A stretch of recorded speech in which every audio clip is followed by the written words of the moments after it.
जय हिंद दोस्तों।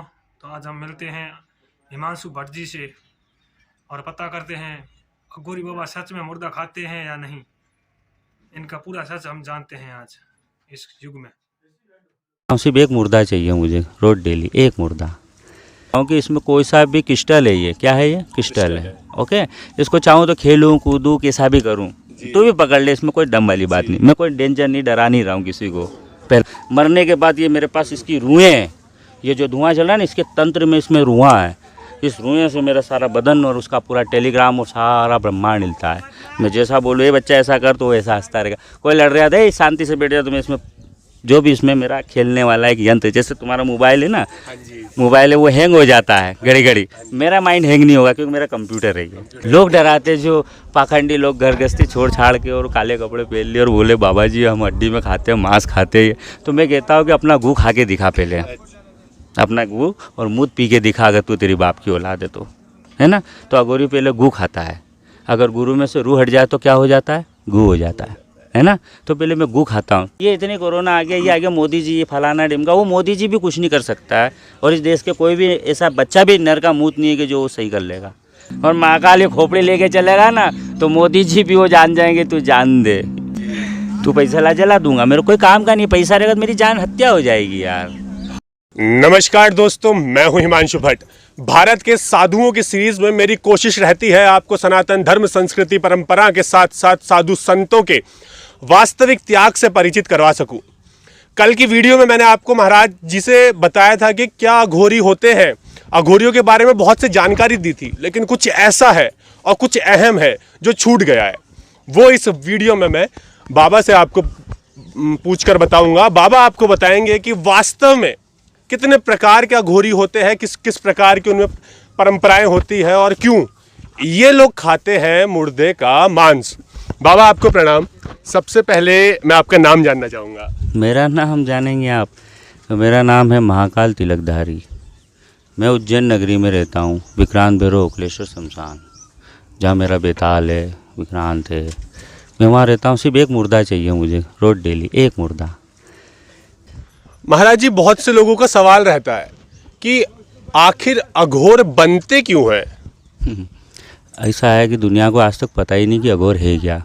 अघोर के बारे में जानना है तो पहले आपको शिव पुराण पढ़ना पड़ेगा पहला ये, क्योंकि जब तक तुमने मेरे बारे में, महाकाल में हूँ तो महाकाल के बारे में तो दुनिया खाली प्यार करती है और मैं भी उस दुनिया की प्रगति से प्यार करता हूँ। और जिसने शिव पुराण पढ़ रखी है तो वो कभी भी मूर्ख की बातें करेगा ही नहीं। अघोर जो है वो अंधकार की ओर है।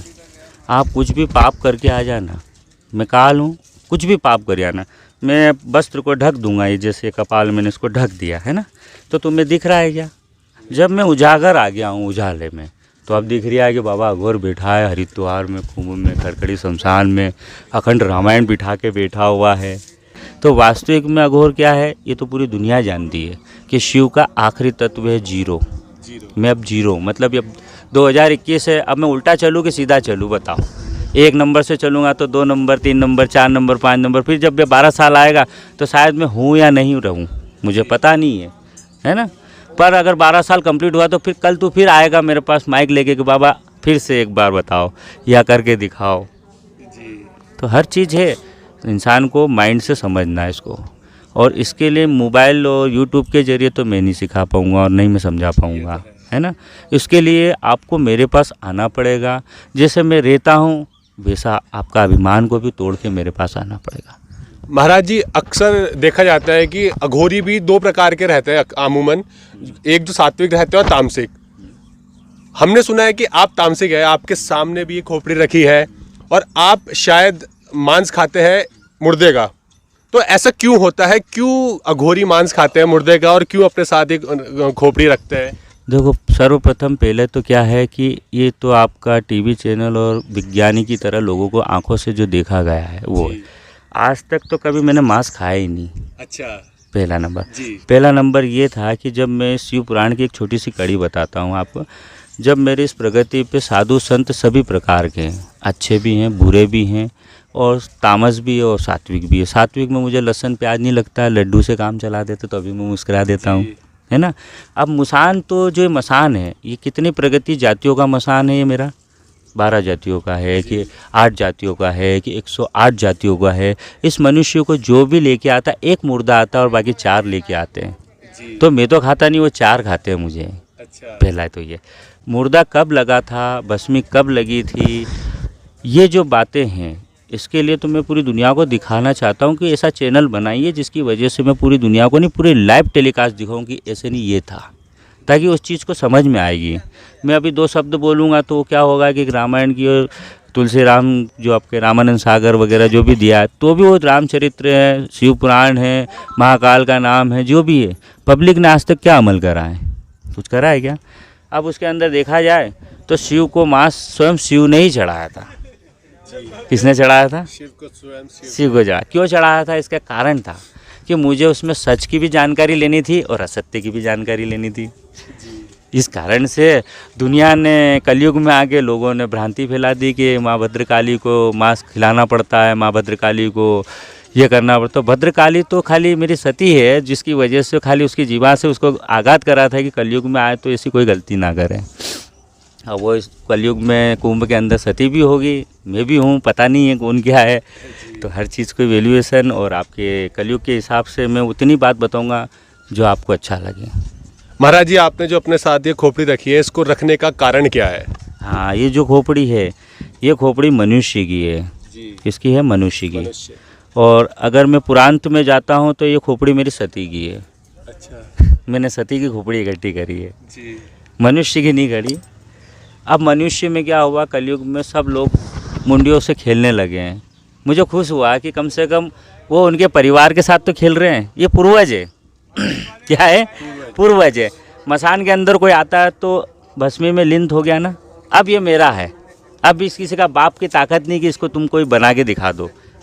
इस राग में तुम वापस काड़ी जला के दिखा दो, इसको चेतन करके दिखा दो मुझे, है ना। तो वैसे सब आधार पे वर्तमान, भूतकाल और भविष्यकाल के हिसाब से मैंने इस प्रगति को बनाया।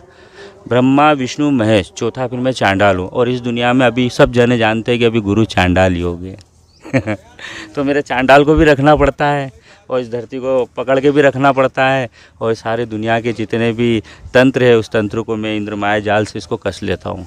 तो मुझे सारी जानकारी मिल जाती है कि हाँ, वो फलाना ये गया, फलाना राजनीतिक उधर गया है, फलाना ये करने गया है। मतलब आप भी आ गए ना, मेरा इंटरव्यू छुपते छुपाते कैसे भी करके डराते हुए आ गए ना कि बाबा चिल्लाएंगे या पैसे लेंगे, क्या लेंगे। नहीं नहीं, पैसा कौड़ी नहीं, दुनिया को वास्तविक में सच दिखाना जरूरी है। बाबा जी, आप इसका उपयोग क्या क्या करते हैं? इससे उपयोग बहुत सारा करता, बाकी सब गुप्त है। अच्छा। ये गुप्त है। मेरे बच्चे जो शिष्य है मैं उसको बताता हूँ। अच्छा। बाकी फिर भी छोटी सी एक घटना बता देता हूँ कि इसमें उपयोग इसलिए कर लेता हूँ कि इसमें कोई सा भी क्रिस्टल है। ये क्या है? ये क्रिस्टल है। ओके, इसको चाहूँ तो खेलूँ कूदूँ कैसा भी करूँ तो भी पकड़ ले, इसमें कोई दम वाली बात नहीं। मैं कोई डेंजर नहीं, डरा नहीं रहा हूँ किसी को। पहला नंबर, लोग डराते हैं। क्या डराते हैं? लोग डराते हैं। जो पाखंडी लोग घर गृहस्थी छोड़ छाड़ के और काले कपड़े पहन लिए और बोले बाबा जी हम हड्डी में खाते हैं, मांस खाते हैं। तो मैं कहता हूँ कि अपना गू खा के दिखा पहले, अपना गू और मूत पी के दिखा, अगर तू तेरी बाप की औलाद है तो, है ना। तो अगोरी पहले गू खाता है, अगर गुरु में से रूह हट जाए तो क्या हो जाता है? गू हो जाता है ना। तो पहले मैं गू खाता हूँ, ये गुरु है। क्योंकि मैंने रूह मतलब रूह समझते हो ना, मरने के बाद ये मेरे पास इसकी रूहें हैं। ये जो धुआं चल रहा है ना, इसके तंत्र में इसमें रुआं है।